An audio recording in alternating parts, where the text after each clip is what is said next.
Happy about it. You're not happy about it. The bullpen, the wheels fell off. We got lots to talk about. Not only with baseball losing game 2 against Texas, and you have a massive rubber matchup against the Longhorns tomorrow at 1 p.m. Central Standard Time. We are currently watching the women's basketball game as they're up, well, what might be about to be 27-10. It is 27-10 after that 3. So we're monitoring a lot here. We are live. This is the LSU Postgame Baseball Show. We will talk football and basketball here with women's basketball, so I guess it's more than that.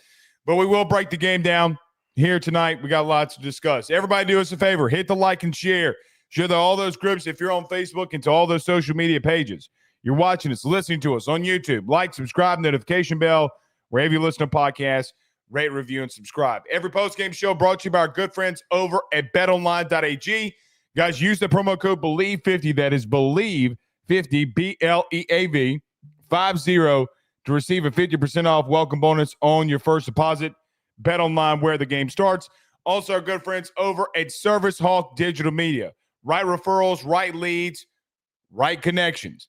Go over to servicehawk.com/IO. Servicehawk.com/IO if you need those referrals today. You can put in the comment section that you heard about them on AYS. They will definitely get you going if you're in the digital media space. And if you really need your business and marketing to take off, they will really, really do it. That's why they partnered up with us too, right? That's why they partnered up with us too, mainly due to the fact that we're both growing in the digital media space. Servicehawk.com/IO today. Again, everybody hit the like and share. There's a lot of you already in here. We're not even 5 minutes in. Bullpen sucked. We'll get to. Actually, I don't want to go through the game before we get to that, guys. You can't. The wheels can't fall off like that, guys. The bullpen had 3 2/3 innings pitched. They gave up 9 hits, 7 runs, 7 earned runs. Here's the big one: they gave up 5 walks, 1 strikeout, 101 pitches. They had 56 strikes. It's not going to win you any game in the SEC, and not against a team like that. Just not going to happen. Anthony Ianson, we can start there and talk about the pitching. Anthony Ianson came out to start off the game 1-2-3, getting a fly out of K and a ground ball to Michael Braswell. He comes in the second. He gives up a walk and a stolen base, but he gets 3 straight strikeouts against Rodriguez, Schussler, and Stewart. Was really on point through 2. You go to the bottom of the third. He gives up a fly ball to Pearson that was on the warning track. He gets his 5th K on Farmer, and then Mendoza, the leadoff guy, comes in and grounds out to third base. What's interesting here is when the 4th inning on, it's when the game completely took off. You came in the 4th inning, and we'll get to what you did from your at-bats, but you go up 2-0 in the 4th, but then Anthony Ianson, you need a big inning. You're up 2-0. You need to get these guys out. It's the second time through the lineup. Their 2, 3, 4 hitters are coming up. Dangerous as any 2, 3, 4 in the country right now with Flores, Galvan, and Ballou. Guys, Ballou is the returning Big 12 Player of the Year. Flores and Galvan hit nukes. You cannot play around with them. Well, you did in the 4th. Get a fly out in the left field, then a bloop single over the head of Stephen Milam. Galvan hits a ground ball in the 5-6 hole at 107 miles off the bat in between the shortstop and the third baseman. Another ground ball single right back up the middle to score a run. Then Schussler comes in and gets an RBI fielder's choice to Stephen Milam. So you didn't get necessarily rocked in reference to they took you out of the park, but there in and of itself, you're going through it. They're starting to see you. One of them hits 105 plus off the bat. And quite frankly, you did get touched a little bit there. To end the inning, Stewart grounds out a hard hit to Michael Braswell where he's got to get his body in front of it, pick it up and throw it to first, but you do get out of that inning, but you're tied.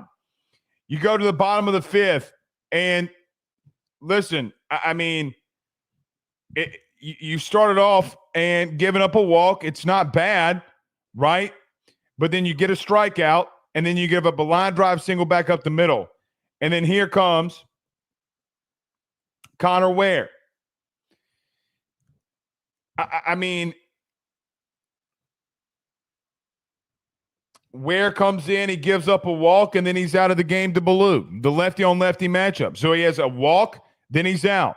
Then William Schmidt comes in, arguably the most high-leverage situation, quite frankly, that you've had all year. In my humble opinion, it was the most high-leverage situation that you had all year. You've lost a game, but by far the most high-leverage situation that you had been in. When it came to a momentum standpoint against a team that is that good, William Schmidt comes in, he gets up a fielder's choice, and then he gives up a 3-run bomb to Galvan. Guys, they took the momentum from you right there. Anything you can do, I can do better tonight. And they did.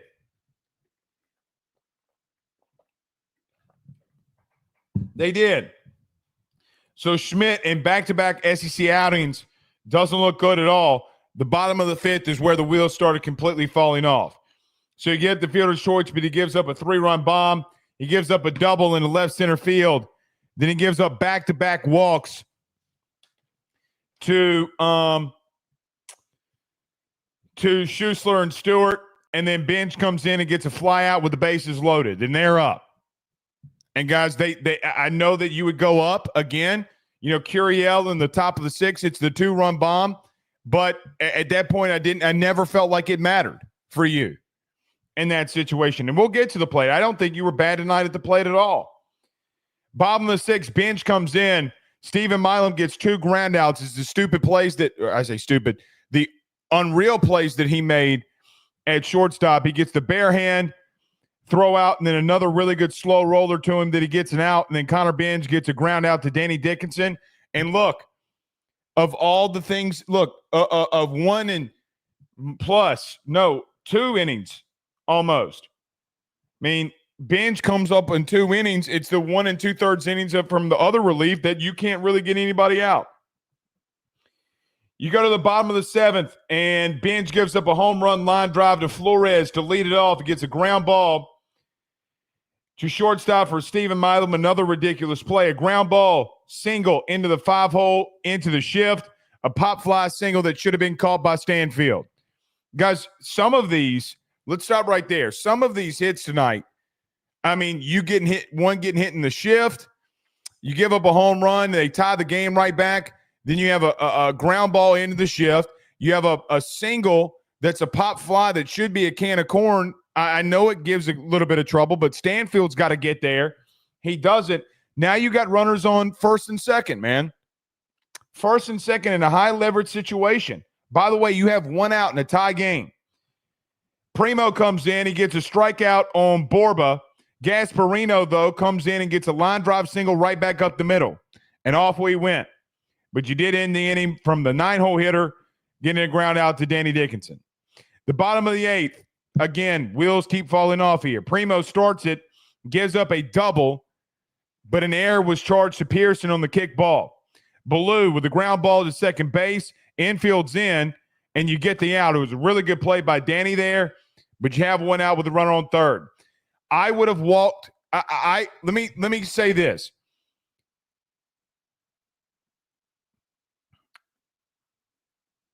Considering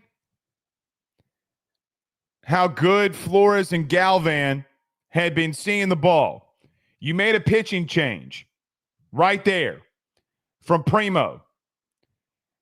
I get Primo has given up a hit, but I don't know if I'm going to Jacob Myers to face Flores. Now, I don't think that Myers was bad. I mean, he had a couple pitches tonight that were at 99, 100. If he can get his command down, the kid could be one of the best pitchers in the SEC, but he can't do it. I mean, I wonder if Stephen Milo can make that play if he's playing normal depth there. Doesn't matter. But he comes in, does Myers, and he gives up a walk. Then he goes in a 2-0 count, and he comes in Beck. Beck gives up a walk. Then Maverick Rizzi comes in and gets up a 2 RBI single, and that was the ball game right there. The 2 RBI single by Schussler into the game for you. Then in the top of the ninth, you go 1, 2, 3. Guys, I've seen a lot of your comments. I see a lot of your comments here. There are going to be some questions for Jay tonight And I think Cokie Riley is the only one there to ask him. Jay's going to be scratching his head in reference to should he have not used Cowan in a 6-run lead. Here's the thing I'd say. I'm not saying that Jay conceded in any way, shape, or form game 2. I'm not saying that. I do think that when you got in these high leverage situations, which I do think that I do think Zach Cowan, if you needed an inning pitch at the end of the game, maybe even 2 innings pitch, I don't know if he doesn't come in and maybe some short relief, especially an inning. But your best arm out of that bullpen is still cocked, locked, and ready to rock. Mega Paul's there, and that being Kason Evans. Because they don't have a Sunday starter. They do not have a guy that they've been able to consistently rely on. They've been rotating that position. I think I've seen a lot of you say the mismanagement. I understand what you're saying. I also think Jay is playing chess and not checkers, and we'll see tomorrow if it backfires on him. Again, when you're up 1, look, we saw Kason Evans come in last weekend and get 2 pitched innings, right? Like he had 2 innings pitched. Jay didn't do that tonight. And I wonder if it's not that he doesn't want Kason Evans to be ready to go tomorrow to win a rubber match against Texas, who they have Rojas, who can come out of the pen. But I think he's saving that chamber, man. He's leaving that one big bullet that he has in the chamber. I am not going to sit here and tell you that your bullpen doesn't have issues. Guys, it has issues now. It has issues. And let me say this too. Before we start talking about it and I get to comments and shit like that, I just want to say this. I don't want to hear a word about Gavin Guidry because he hasn't thrown a pitch for you all season. If Gavin Guidry comes back, are you just going to instantly throw him into SEC play when he has not thrown a baseball per Jay Johnson? From a week ago today, he said, yeah, he's thrown the ball maybe a little bit. Guys, he's nowhere close to being ready. He's nowhere close to being in the SEC weekend because you're going to have to get him some warm-ups here. You're going to have to let him warm himself up here. You're not going to throw him into a high-leverage situation like that. And listen, I understand the argument and people getting upset about how the game was managed tonight. All I would say personally is I understand the logic. I don't think that Jay was trying to give anything up. He was trying to find somebody that can get him some outs. And quite frankly, outside of Cowan and outside of Evans, I don't trust anybody in that bullpen. No one, not right now. And listen, that is college pitching.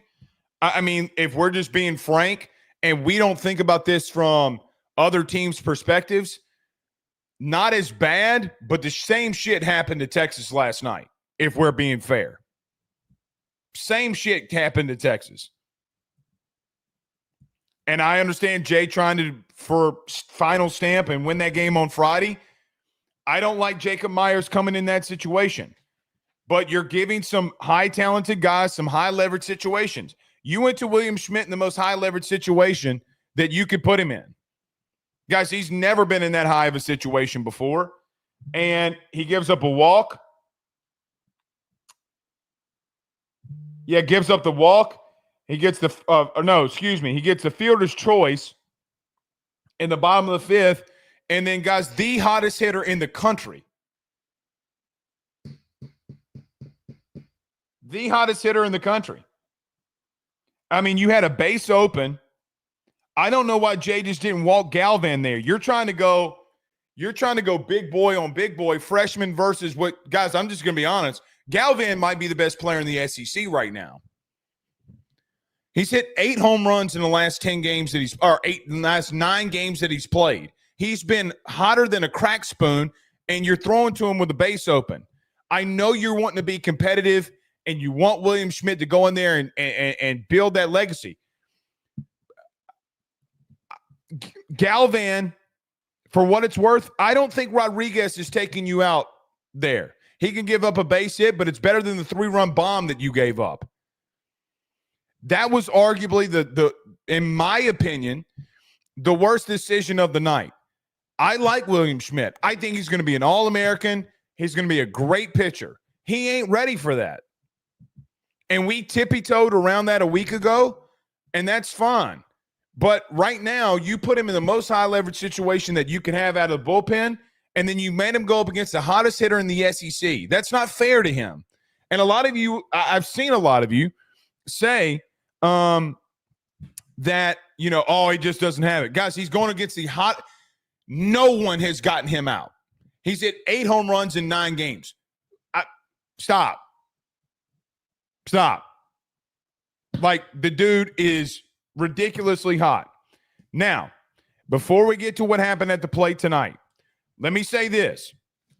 Number one, in no way should you panic at the current moment. Now, can you have serious worries about the bullpen? I'm right there with you. You should have serious worries about the bullpen. Secondly, guys, you got a game tomorrow that you can come back and win. You blistered their ass in game 1. Let's see what you do in a game 3 scenario here.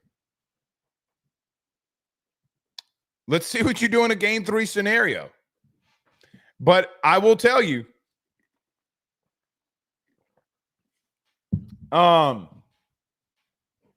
you need Chase Shores to be big tomorrow. All of this 4-inning pitch shit, I mean, I get it, but I mean, it's unless you have a guy like Riley Cooper that you could just know that you're going to throw out there, good, bad, or indifferent. I mean, you got to throw strikes. The one strike that William Schmidt threw, though, got sent 400-plus feet. I would have walked Galvan there. I'm pretty sure we tweeted it. I would have walked Galvan there. There's no way that I'm letting William Schmidt pitch to him. Flush it, move on. You got tomorrow. Listen, you cannot harp on these games in baseball. You cannot do it. You just can't do it. So, just a reminder to everybody here too. When we do these post games, we're talking about the individual game. We can talk about season-long stuff here, like the bullpen. We have worries, or I have worries there. Guys, you got to move on. I mean, the game, it sucks. I hate it. You hate it. Everybody hates it. Flush it. Move on. Go to tomorrow.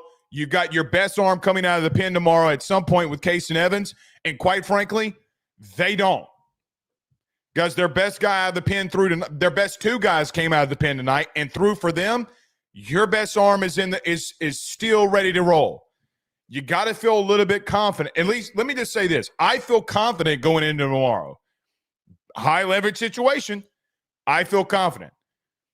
Don't lose in Sunday Golds in Texas. That is the truth. That is the truth. David, yes, there's a spring practice report later on, but this is a post-game show, and we will talk baseball first. All right, let's go to the plate.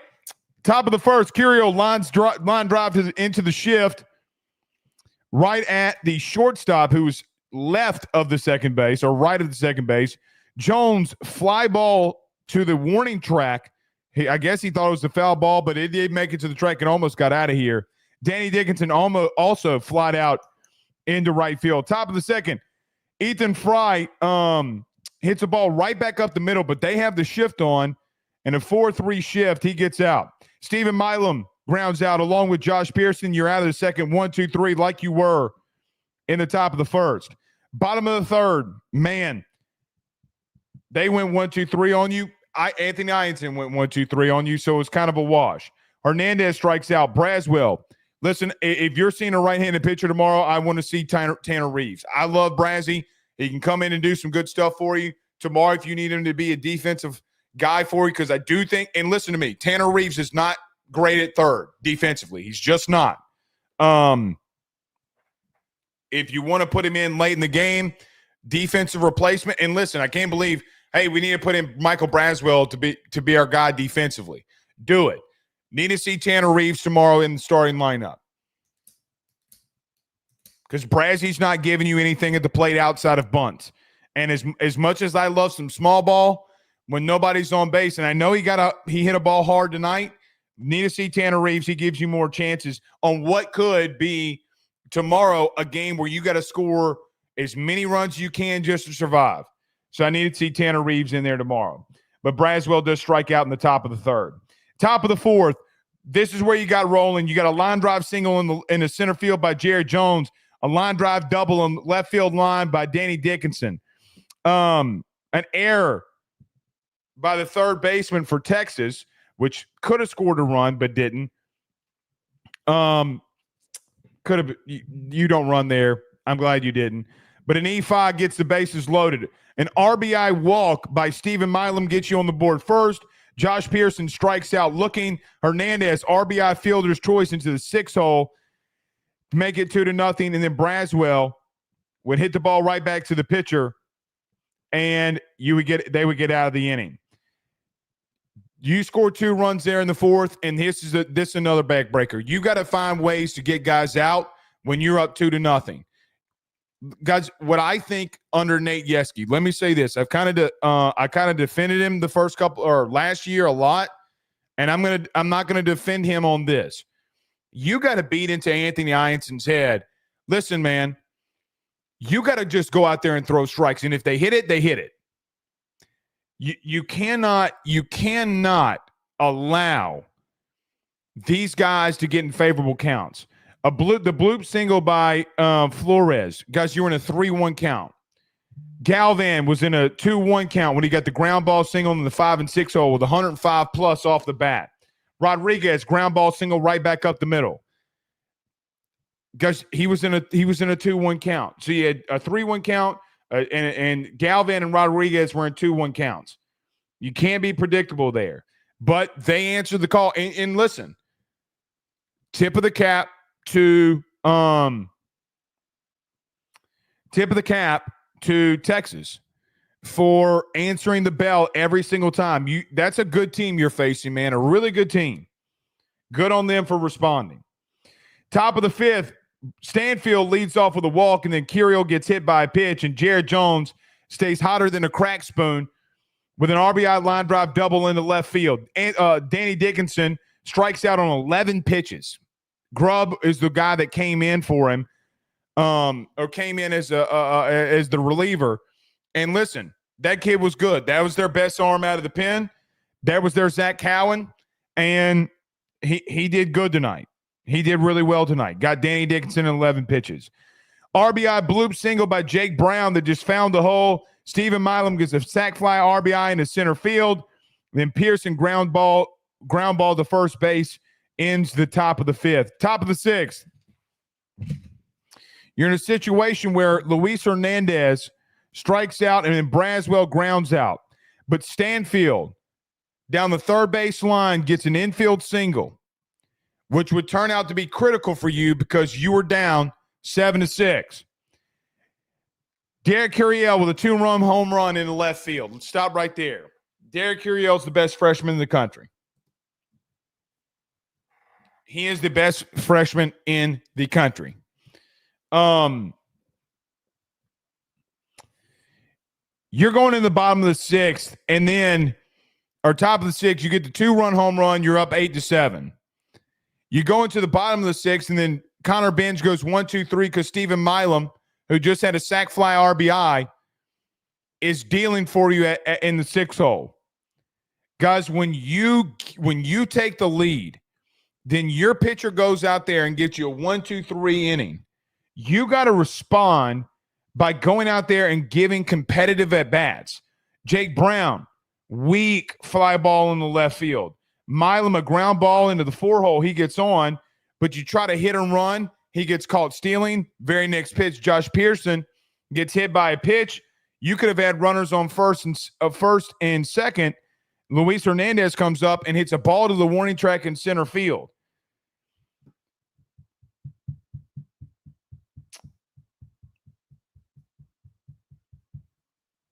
You got to be able to answer there. Top of the 8th. Reeves hits a ground ball, really hard ground ball to the shortstop in a shift. Stanfield strikes out, and Volantis comes in as a reliever, and Curiel hits a ground ball to the shortstop, and then you went 1, 2, 3 on the top of the ninth. That was the ball game. Listen, you got to flush it. I still think you're really good at the plate. I still think that this team can and will be really good. You have your second loss on the season. I do not believe that there should be any panic by you. Am I monitoring? And are all of you monitoring the situation with the bullpen? Absolutely. Absolutely. And look, I still don't think your rotation is finalized. I don't. You're asking some guys to do some things that coming out of the bullpen that they've never done. Jacob Myers has never come out of the bullpen like that, other than the year where Nichols beat you the year you won the championship. I mean, he came, if I'm not mistaken, I think he came out of the pen. I don't remember, but he pitched a lot against you and looked fantastic. You're asking William Schmidt, who has probably, since Little League, never been in a situation where he's come out of relief. Not in a situation like this. Connor Bench isn't bad for you. But everybody else was below average tonight. And that is going to be the question. Again, and I cannot emphasize this enough, and I legitimately cannot emphasize this enough. Your best arm is still in that pen, and he hadn't thrown a pitch. So for me, I like the odds. I really like your odds here. Think you can really get it going. All right.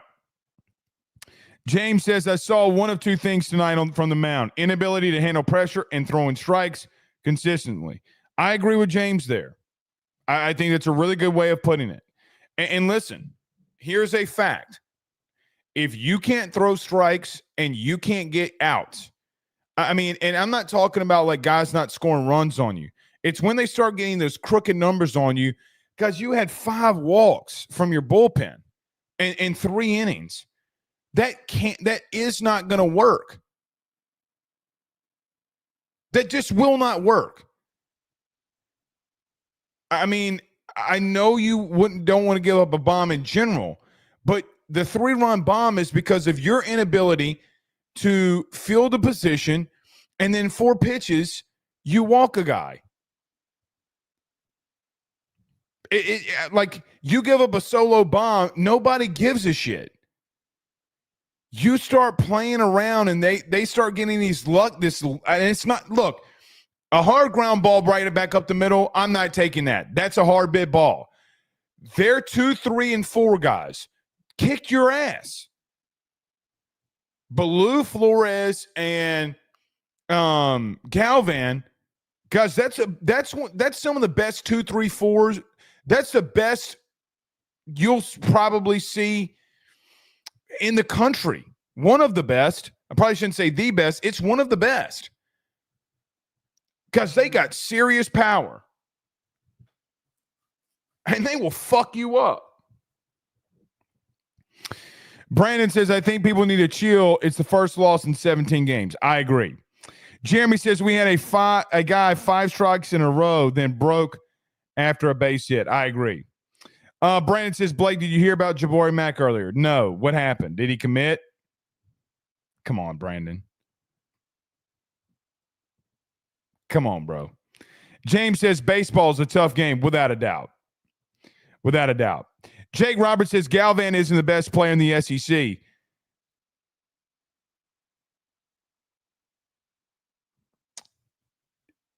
Jake, he's hit 8 home runs in 9 games. He will be one of the better players in the SEC. Who is it?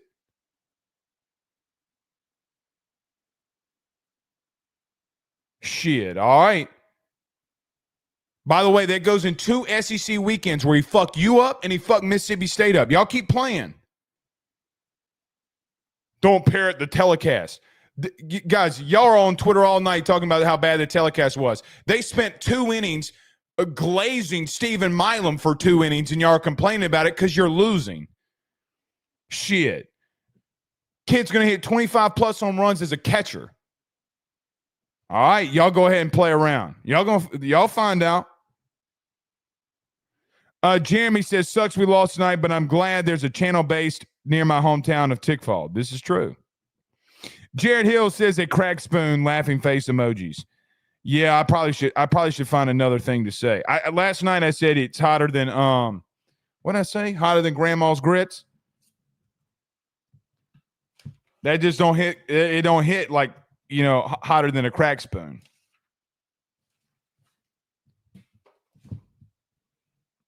Hotter than a meth spoon. Whatever choice of drug that you want to put on a spoon doesn't bother me at all. But you know that spoon is glazing hot. Hotter than gumbo in winter. I mean, hotter than my wife when she gets out the shower, but y'all don't get to see that, but I do. Sucks to be y'all. Go find y'all a woman. Go find y'all a woman. But it's the truth. Chance Babin says, does Pearson seem disinterested in some nights? I don't think so.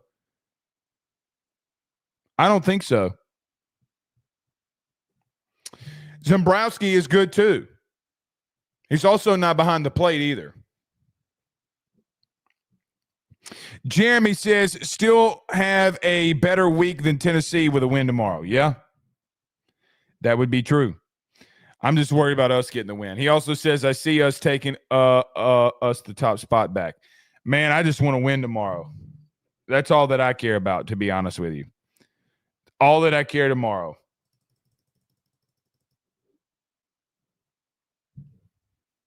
All that I care about tomorrow. The only thing that matters. More than the top spot, more than anything. The only thing that matters tomorrow is that you get a win. All right. So that is the post game. We normally do not do post games on Sundays, but if the situation counts for it, we may do one. But we do have Rafino and Joe tomorrow. So the situation could call for it. We may do it. All right. Let's get to it here. Football breakdown. Let me get to this first, though. I need to get to Jabari Mack. So LSU did have a big commitment today from Destrehan wide receiver Jabari Mack, a top 100 recruit in the nation, a top 5 player in the state of Louisiana, the number 10 wide receiver in the country as well. The 6', 200-pound wide receiver out of Destrehan was at practice today. We did get eyes on him today. Looked a little bit taller than 6 foot to me, if I'm being honest. Now, he was on field level, was with Sherman Wilson walking around the entire facility all day.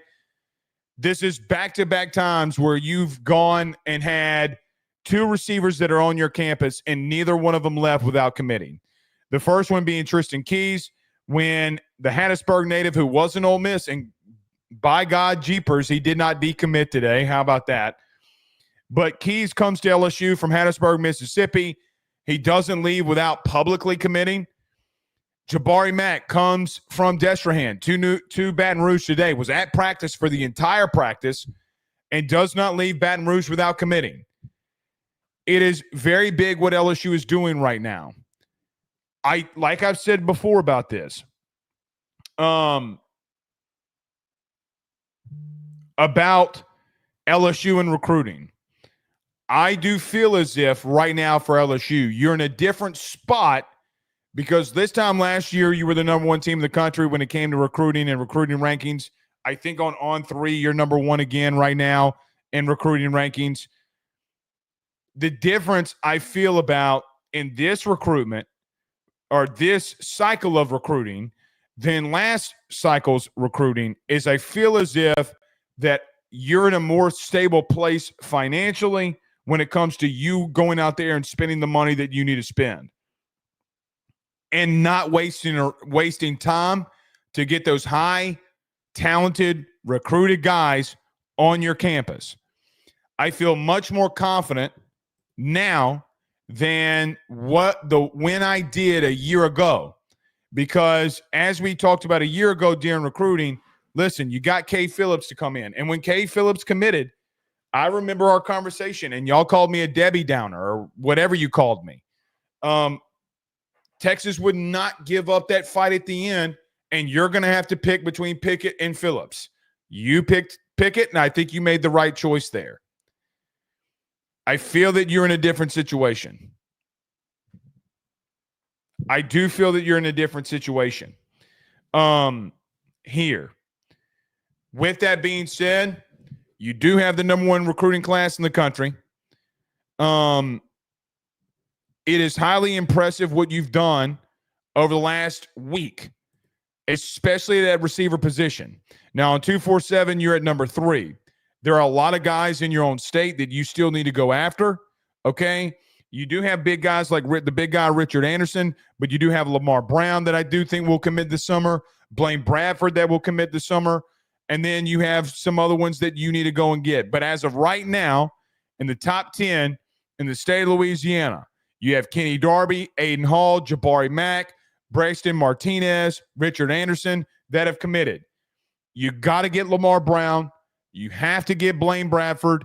And you got a lot more than anything, you got to make sure you get Blaine Bradford. That safety position, as we're going to talk about in just a moment, I thought got cooked today. Going back through my notes in some critical situations, they cannot cover a tight end. That is a fact. Listen, I'm not saying you don't need to go through the portal, but it is what it is. And when I say safeties got cooked, I shouldn't say safety room got cooked because that's not factual.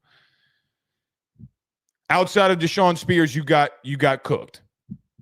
Now, Joel Rogers made some decent plays here and there. Leaves the process of elimination out of it of who you think that we're going after. I want to address this too because this is something that we can bring up. ACC03 says kids committing just after visits doesn't seem to work. December's a long way away, and NIL discussions and officials haven't even come close to starting. Here's the thing. You know, I see a lot of people on Twitter talking about that. Do you know that 98.5% of kids don't ever flip? Did y'all know that? In major P4 schools. Now, there's a lot of kids, and it's a lot of 2%, but majority of your class never flips on you.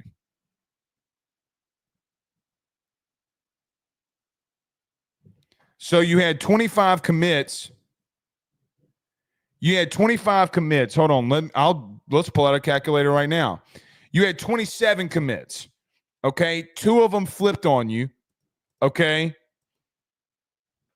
2 of them flipped on you. Guys, it's 0.07%.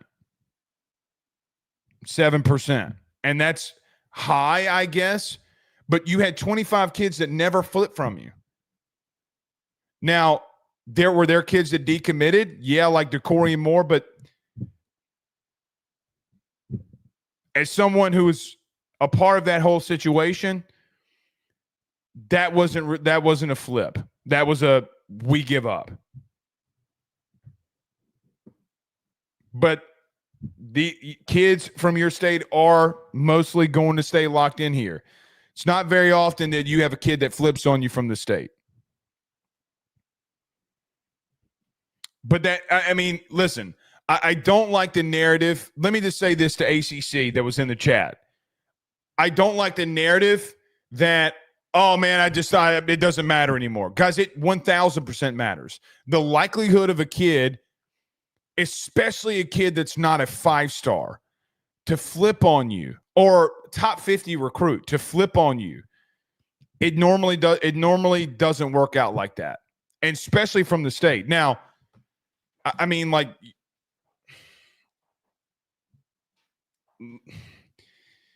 I don't like that because, again, there will be a lot of kids that don't flip on you. All right.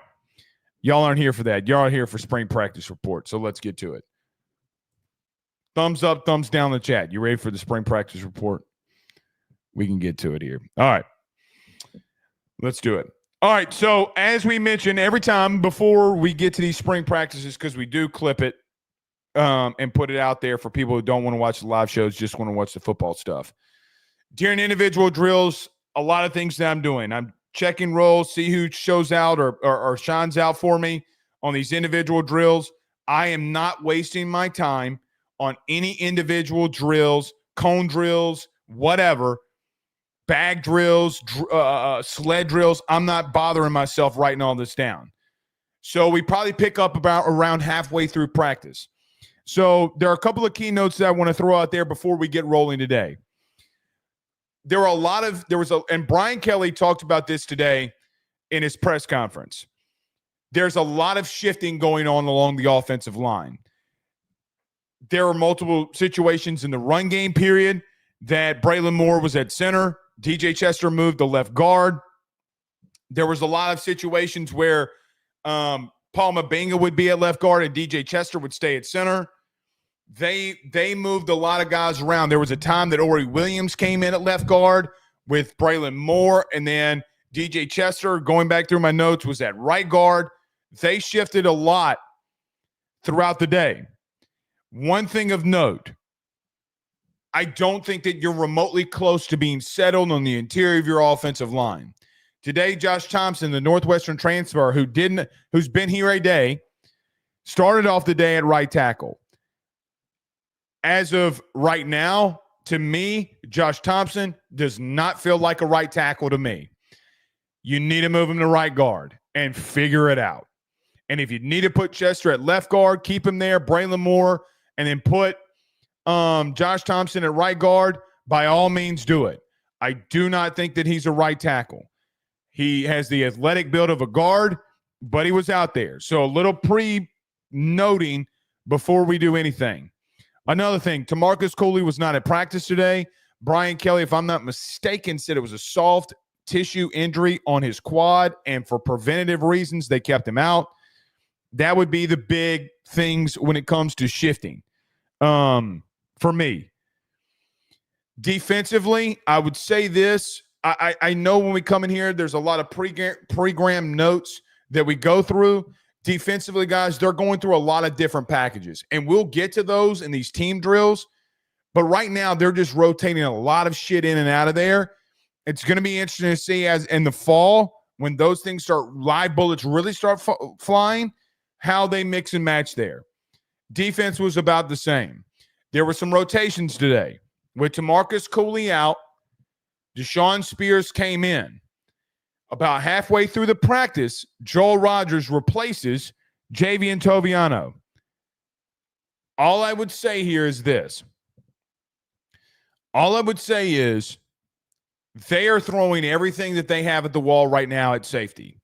Deshaun Spears at the current moment, and we will get to him at the end of this, has had 3 really good days during spring. Can that translate into a game? I don't know, but he's had 3 really good games, or 3 really good practices. Let's get to practice here. So LSU goes into the run game period where you have an offense, a center, 2 guards, and then sometimes you have a center guard tackle. A lot of different things going on here. But the first run during the run game period was a power left guard. Paul Mabinga pulled for Caleb Jackson, where he puts his head down and gets 7 yards. Looks really good. Weeks in on the stop. Gabe Relaford, pause. Gabe Relaford. I asked Brian Kelly in the press conference today. I really wanted to ask Brian Kelly about the Deion Sanders and playing another team during spring. Gabe Relaford continues to stand out to me. Gabe Relaford in the run game period had a stop on Caden Durham. You would go down, and a couple plays later, he would do it again. Gabe Relaford on an outside zone gets off the tackle of Tyree Adams, physically bullied Tyree, if you were just being honest, physically kind of pushed him out of the way and made a tackle for no gain on Caden Durham. Gabe Relaford's going to be all over these practice reports. You went out and for LSU in the transfer portal, and you went and got 3 defensive ends or outside linebacker in combos. Now, Jack Pyburn was a little limited today. Looked like they didn't want to push him. Gabe Relaford stepped up yet again. And I asked Brian Kelly about Gabe Relaford. The 3 things he said. listen, don't sleep on him as a pass rusher, which we'll talk about that in just a minute. And he's really physical in the running game, and he's got a different, unique body type and how he does things at edge. This is not disrespectful to BK, but I say this endearing. No shit. Dude has been going off. Run game period was won by Gabe Rutherford, in my opinion. Lane, a walk-on running back, gets a run for 8 yards. It's the first time we got to see Josh Thompson. I want to make a note about this too, because a walk-on running back with his second unit had a 8-yard run, and in the very next play on a counter, Harlan Berry takes a counter run for a touchdown. Does not get touched. Josh Thompson at right tackle in the running game bullied human beings. Now, when you think of Harlan Berry, walk-on running back, you think this run game period, there wasn't ones in there. That's bullshit. Patrick Payton and Don McKinley and Weeks, Keys, and Bro were the setup in the running game in the interior. Bullshit. They were running against the ones. You had a third-string unit going against a first-string unit, and you got a 7-8 yard run, and then you had a counter run by Harlan Berry for a touchdown. And in both instances, Don McKinley got welcomed to a Big Ten Hall. And what I mean by that is a mauler, shot caller, 20-inch blades on the Impala. He is not a right tackle. Move him to right guard. Welcome to the SEC, Josh Thompson. Josh Thompson came out to practice with those black Rydell pads on his elbow like all those Notre Dame dudes do. That's when you know you got a mauler. Duke is a really good run blocker.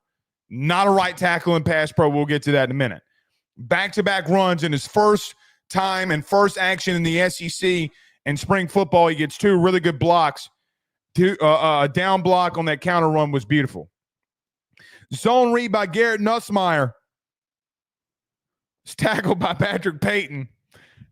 In no way humanly possible will Garrett Nussmeier ever pull a ball in a game like that, in my opinion. So that's kind of a little bit of a wash. Outside zone run, Patrick Payton swim moves in between Braden Sharp and Tradaz Green. He splits a double team and tracks down Caden Durham for a no loss. Don McKinley gets inside of the right guard, Cohen Eccles, and gets a tackle for loss, followed by Paul Mabenga getting a bully, I say a defensive pancake. It's not a pancake, but just physically mauling Paul Mabenga, and he got a tackle for loss. Kalaj Cobbins, welcome to the show, gets a TFL on Garrett Nussmeier on his own read. He read the end very well. He crashed in like he was going to go after the running back, so Nuss pulled it, but he was athletic enough to make the play. Kalaj Cobbins, welcome to the show, big man. They went through some third team stuff. We got to see some of the younger guys. Juwan Johnson was in at quarterback. You had 2 walk-on linebackers were in the game. There was a zone read where, and later in the practice, Juwan Johnson made a stupid run in team period with the third team. But zone read, he outruns 2 walk-on linebackers. We're not putting that in the practice report. But there was a package for Michael Van Buren on a zone read. Jabari Butler made the tackle for no gain. So run game, listen, you had 2 really good runs in that second team unit. I thought Josh Thompson stood out in the running game. But be honest with you, man, defense kind of won that one for me. I mean, that front 7 play was really good in the running game today. All right. Let's move to one-on-ones. Receivers versus DBs and one-on-ones. They start off with Chris Hilton, which I feel like they start off with every one-on-one or 7-on-7 with a fade to Chris Hilton. But Chris Hilton, touchdown. Jakeem Jackson was in on the coverage. He beats him by like 2 or 3 steps for a tutty. Destin Hill, which, guys, I got to tell you, the rotation at wide receiver right now is ridiculously dumb. They got guys all over the place. Destin Hill has been running with the ones. It's not every play that he's running with the ones, but he's running with the ones. And with Nick Anderson being out this spring, Destin Hill's trying to make a name for himself. He's kind of done that, if I'm being honest with you. He's made some really good plays. coming off of that knee injury. But Destin Hill beats Jakeem Jackson on an in route for 15 yards. Joel Rogers on a slant route against Xavier Thomas gets a PBU. Really good play by Joel Rogers there. Barry and Brown post route on DJ Pickett. Let me stop right there. There was the video that came out, but our practice report was out before the video got posted. Barry and Brown really got DJ Pickett off of the line of scrimmage, and he's running a post route. I was standing by Wilson Alexander of the Advocate when this happened. The post gets thrown by Nuss. And I literally said, oh, man, that's a touchdown. And wouldn't you know it, DJ Pickett gains insane amount of ground on Barry and Brown and gets a PBU in the end zone. That kid is special. I'm telling you, that kid is special, man. He's making some really good plays. Really, really good plays. I thought he was beat. I thought Barry and Brown had a touchdown. He probably gained 5 yards on him. It was a bad situation off the ball for DJ Pickett. The ground that he made up was, as the kids say these days, dumb. It was dumb. That kid can play, man. He can run. He can really run. And the length that he has, mega paws, is not what you see from a corner. Kid can play, but he gets a PBU on a post route. Toviano has okay coverage on Green. I gave it to Javian Toviano. It's really an overthrow by Nuss. If you throw a ball in the back of the end zone, it was a wheel route to Tradez Green. If you throw a wheel route and you overthrow a dude that's 6'7", even if it's tipping off his hands, which is what he did have to do going up to catch it, that's an overthrow for me. Regardless, it's an incompletion. These overthrows got to stop too. All right, they move to the red zone. Garrett Nussmeier with a fade to Xavier Thomas on Mansour Delane. It would have been an offensive PI. He pushes off of Delane and get open. Nevertheless, it's a fade touchdown. Anderson, an in route on Jakeem Jackson for a touchdown. Nuss overthrows Sharp on an out route. He threw it almost out of like practice. Like it was a massively bad overthrow. But he overthrows him. I don't know, even with the overthrow, it's complete, by the way, because Deshaun Spears is on the coverage. Barry and Brown fade route. Michael Turner. Here comes Michael Turner again. Michael Turner with a stupid play. Absolutely stupid play on the fade for Barry and Brown. Michael Turner gets beat off the line of scrimmage. And instead of panicking, when he sees that Barry and Brown is jumping, he turns his back immediately, jumps, out-mosses him, tips it, almost picks it in the end zone, but it drops. But a PBU by Michael Turner. Michael Turner's going to get some run now. A lot of people are saying this is spring camp stuff. That's bullshit. That bullshitted spring camp talk. They're going to throw him back out there now. All 155 pounds of him. They're going to throw him back out there and see what happens. But a really good PBU by Michael Turner. Back-to-back plays by safety Deshaun Spears were dumb. Deshaun Spears has had a really good spring. An out route by Tradez Green that he breaks up, and then another PBU on an in route by Aaron Anderson. Let's talk about that by Deshaun Spears. So you have an out route by a big body tight end at 6'7", and you're able to guard him. Then the very next play, you go into the slot on Aaron Anderson, two completely different human beings. They run two completely different routes, literally. And he covered a big-ass body tight end and a dude that's in the slot, and he gets two PBUs. Now, either he knows what's coming, either Deshaun Spears knows exactly what they're going to run, or this kid is developing in front of our eyes. I said on Wednesday, and I'm going to say it again here, I don't want him to be moved. I do not want number 10 to be moved at all. He has been the best cover safety this camp, without a doubt. And quite frankly, you need that.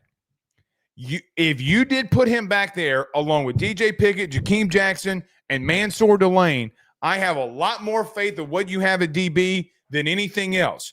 Deshaun Spears has got to continue to see reps with the ones. He was physical enough with a tight end to make sure that he didn't win on an out route and gets a PBU where he knocks it down, and then a slant route by Aaron Anderson where he bats that one down too. Again, either he just knows what's coming or he's really developing in front of our eyes. Two really good plays by Deshaun Spears. The last play from the ones is Xavier Thomas and the out route touchdown on Javian Toviano. Your other safety spot is up for grabs. Everybody on the team can try out for that spot for all I care. It is not good right now. It is not good in run support. It is not good in coverage. A lot this camp, you have gone single high safety, and you've tried to do some really exotic things. The problem with doing that is it has put 25 in the box, and he has not been good enough there. Because when I get it's a wide receiver that's on you and a very shifty wide receiver, but man, you're going to put yourself in those situations. And again, I don't think 25 had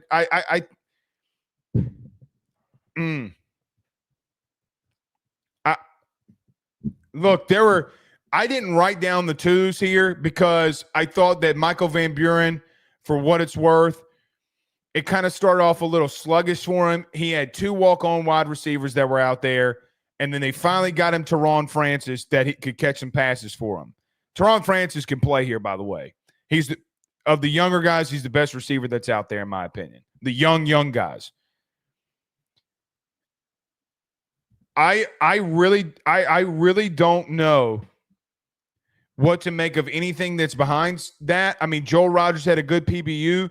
Michael Van Buren's got nowhere to go with the football. With some of these younger guys, it's good for the second team unit, but to be honest with you, like P.J. Woolen by Bauer Sharp got beat on a wheel route. Michael Van Buren missed that wheel route. Woodland gets beat. Austin Osbury on an in route gets beat by Teron Francis. That's got to be a better throw by Michael Van Buren. MVB's got to start being better here. Now, I'm going to give him a little grace. The grace I'm going to give him is, look, man, it's your first spring with these new guys. You're still a young kid. You're still a young quarterback. Do it. But I'm going to tell you, as of right now, he has had some iffy situations happen for him. I will tell you, when he's on and when he's in a rhythm, he is ridiculously good. When he's not, here's what I think about Michael Van Buren at the current moment. I feel like I'm watching a kid that does not know the offense fully. He's still learning. That's how I truly feel. How the routes are being run, the concepts, all of it. So that's how we landed the one-on-one period. LSU would go in their first 11-on-11 period. I'm going to speed it up here a little bit. An inside screen pass to Bauer Sharp. Yes, LSU actually ran a screen pass.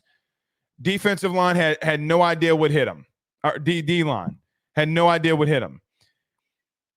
DJ Chester arguably had the play of his life. He had a crackback block on a screen. I say a crackback block, but he gave ground to the defensive end, or defensive tackle. He pushed McKinley out of the way enough so Nuss could get the screen off. You have two safeties that are barging in to try to stop the screen to Bauer Sharp, and he just gets enough of Deshaun Spears to break the play wide open. But that's the first 11-on-11 period. Outside zone run by Caden Durham is beautiful because of a block by Tradez Green and Bauer Sharp and 12 personnel that goes for 10. Javian Toviano and Austin Osbury miss the tackles. Again, safety play. But they got to the second level and they got exposed there.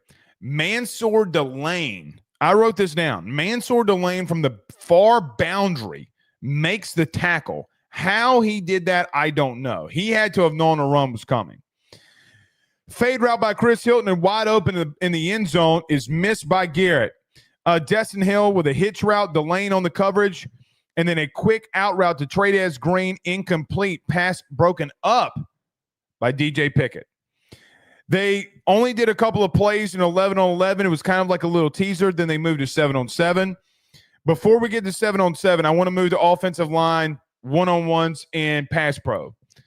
Gabe Rutherford got one of the only sacks today, outside of Patrick Payton and Kalaj Cobbins. Ian's got him. But there was a situation where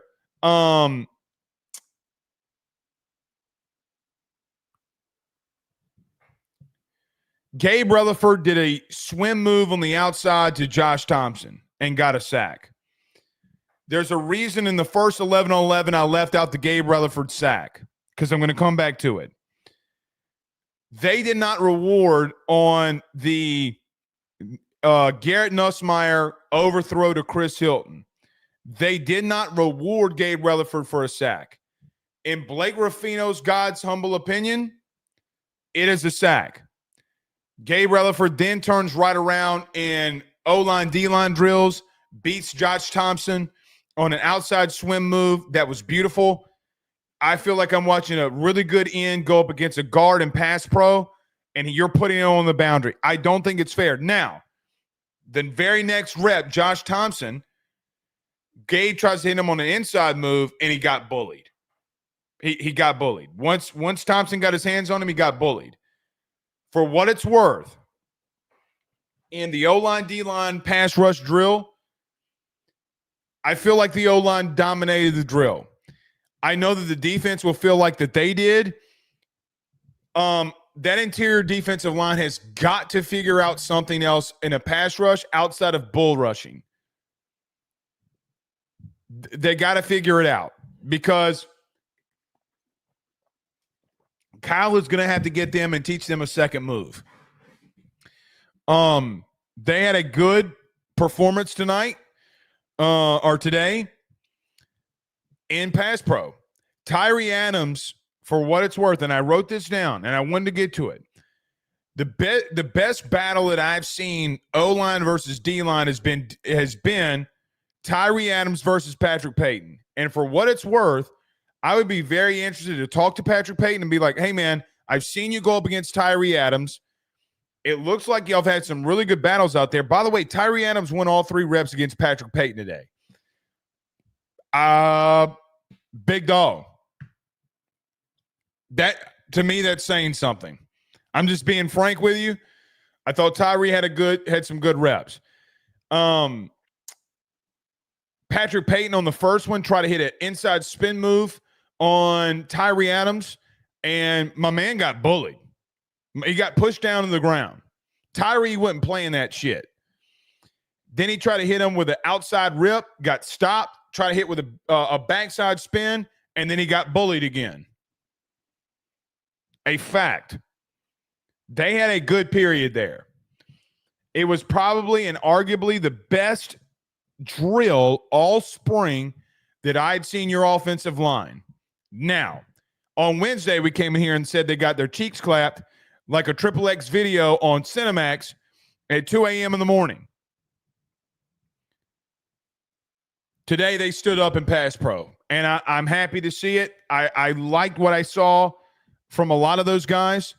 Paul Mabinga got beat by Don McKinley twice. And quite frankly, I was not going to let Paul Mabinga be the only one to really waste the other 25 reps that we saw, 25 snaps that we saw. I'm giving that one to the offensive line. So, all in all, that one was a good, really good period. I see y'all laughing in the chat.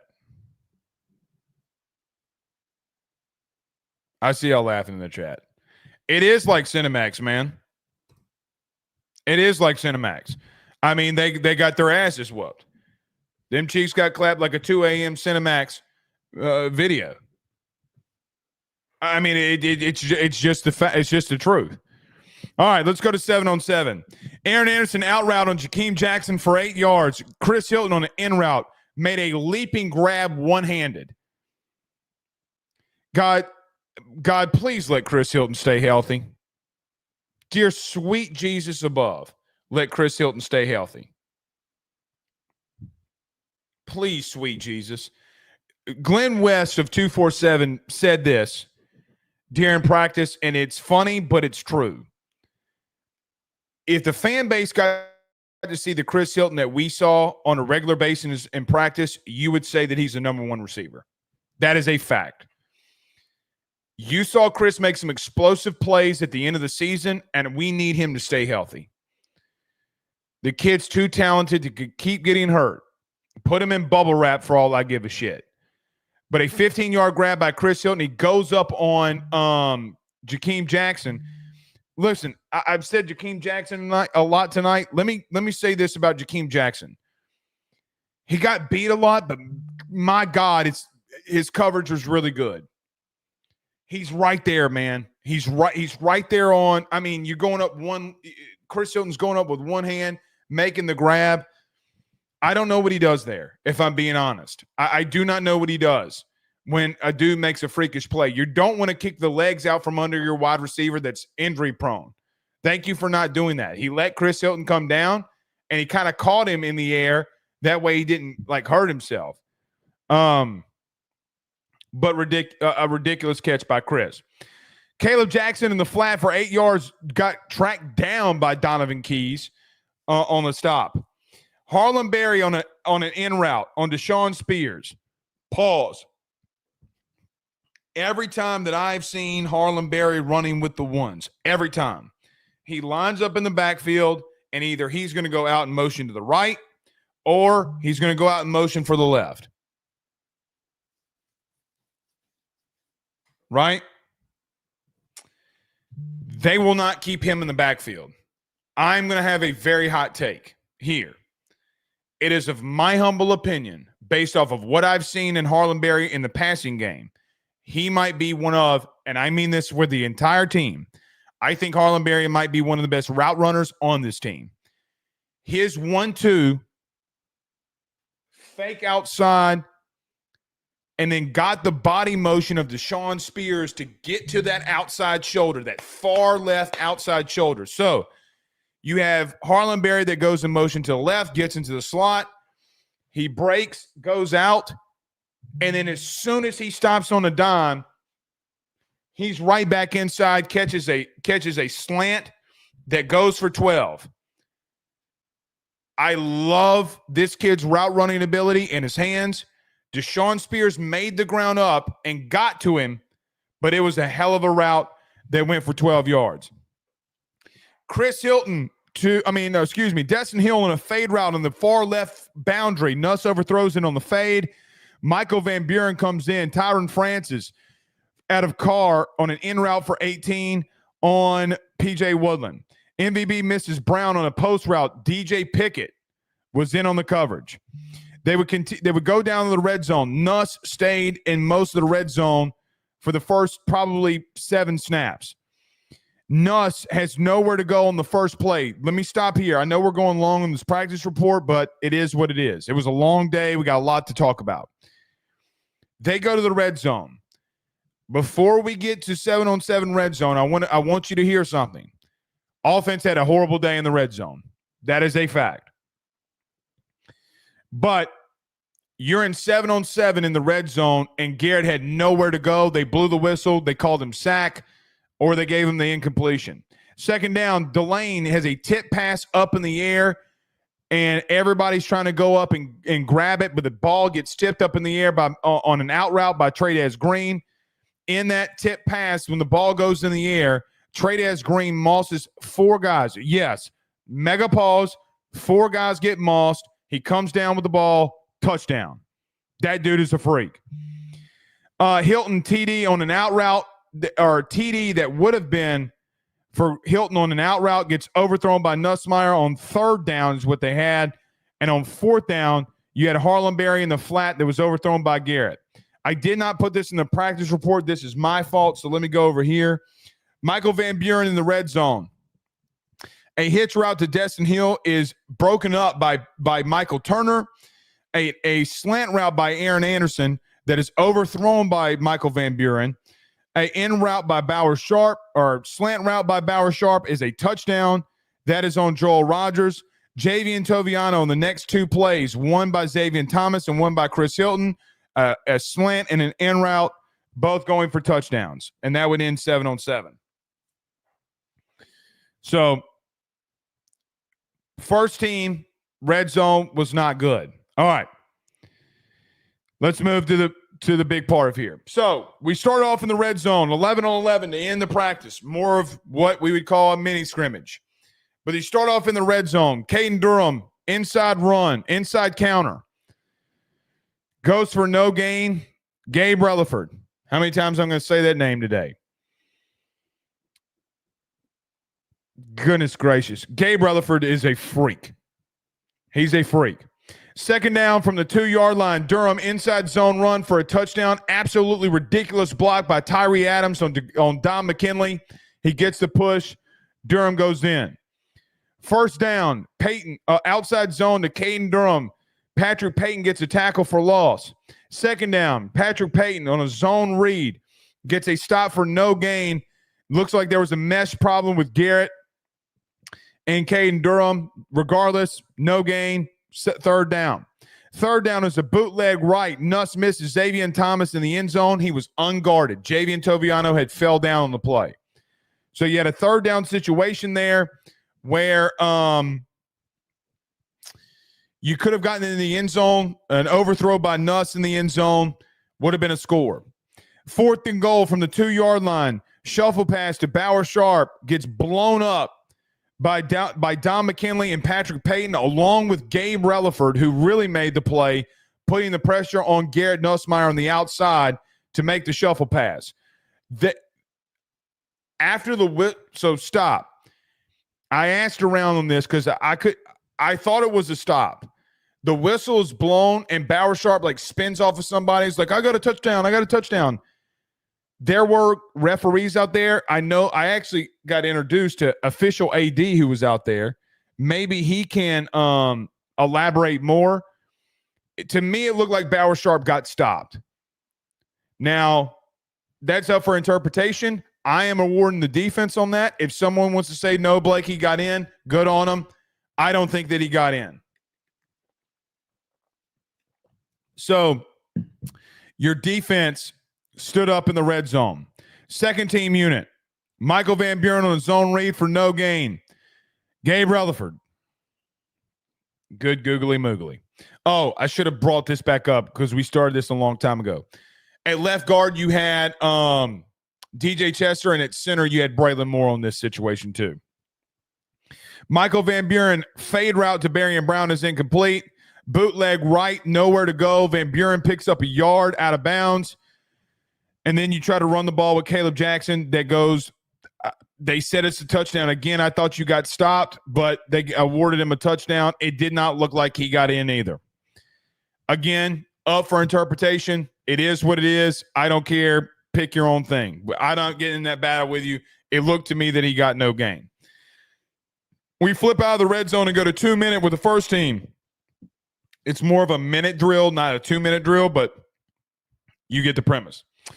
Thomas on an outside run, a counter outside run, gets blown up by Deshaun Spears for no gain. An out route by Tradez Green on Mansour Delane gets 9.5, 10 yards. They give him the first down. An out route by Aaron Anderson on Mansour Delane goes for 10. A play action pass where Garrett Nussmeier scrambles. Big play here. Glad that Nuss ran it. Don't know if he'll run the ball in a game. But he runs the ball for 10 yards and gets the first down. He gets down and then calls timeout. A screen pass. So they went quad 4 left, diamond quad 4 left. LSU lined up in a diamond formation on the outside, technically at the end. Caden Durham gets motioned out. Garrett throws in the pass. It gets dropped. Field goal, 50, 45-ish, 50-ish. yard field goal in that range for Damian Ramos is missed. No good.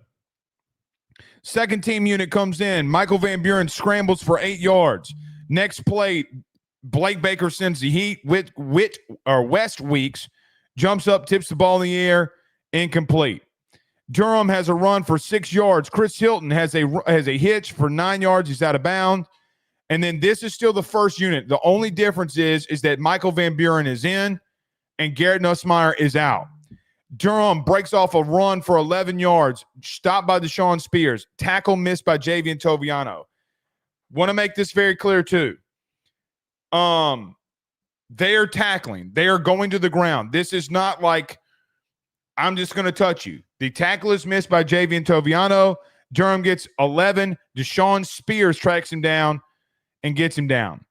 A 55-yard field goal, or 53-yard field goal, by Damian Ramos is missed. I want to end it here because I didn't talk about special teams. Aaron Burrell and Damian Ramos are in an open competition as far as I'm concerned.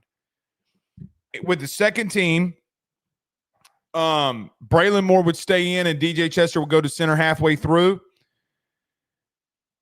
He almost made and came inches away from hitting a 55-yard field goal. Kid's got a leg on him.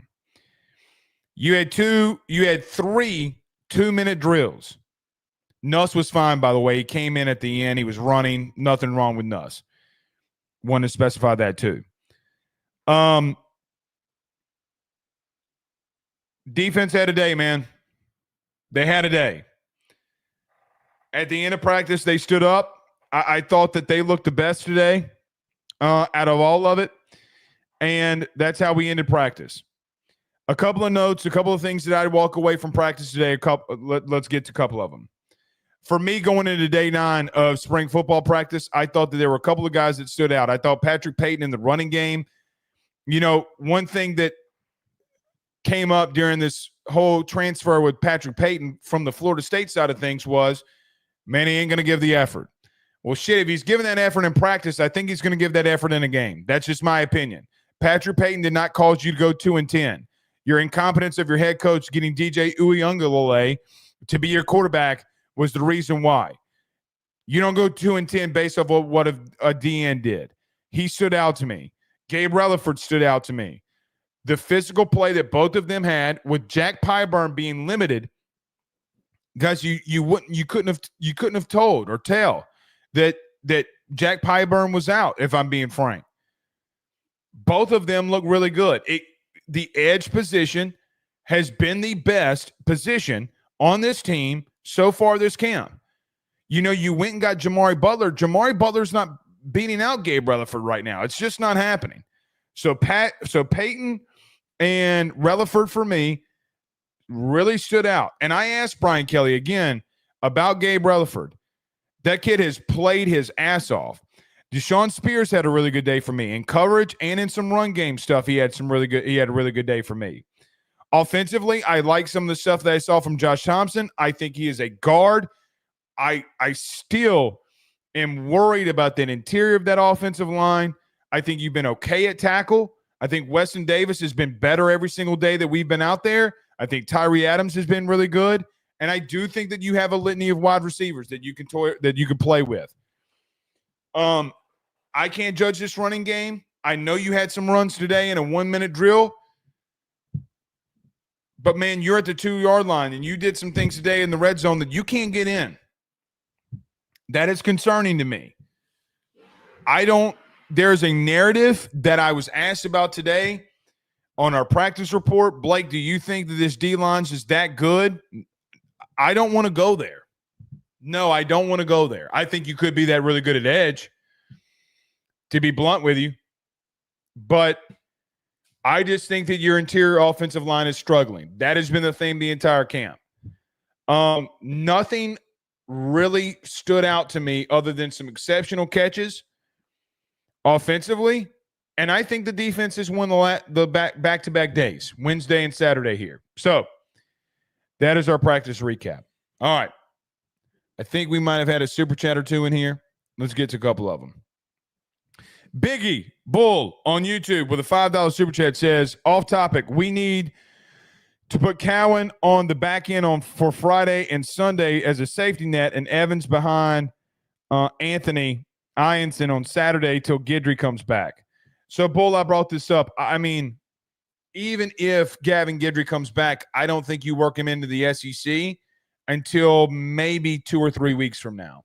So even if he came back tomorrow, which he's not, do you need him? Probably. But yeah, I mean, I like that you have Case and Evans coming out there for you tomorrow. It's a good position to be in.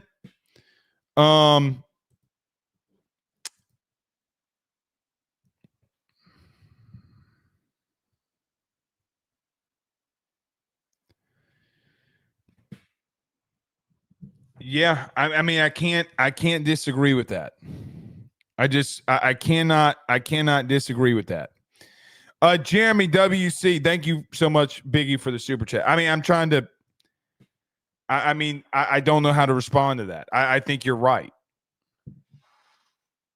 I think you're right. I don't know how to respond to that other than just saying that you're right. I mean, we've been in here for an hour and a half, and I just think you're dead on accurate with it. All right, couple more in here. Jeremy says, sounds like LSU standard of defense is coming back slowly.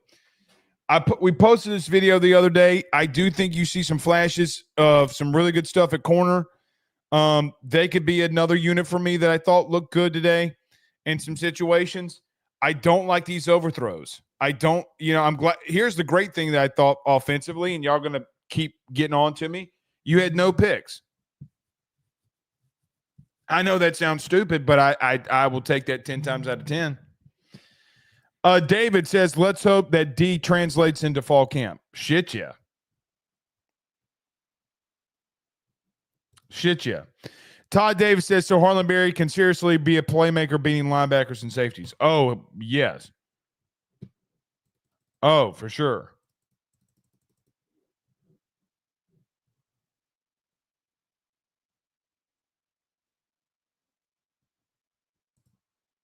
For sure.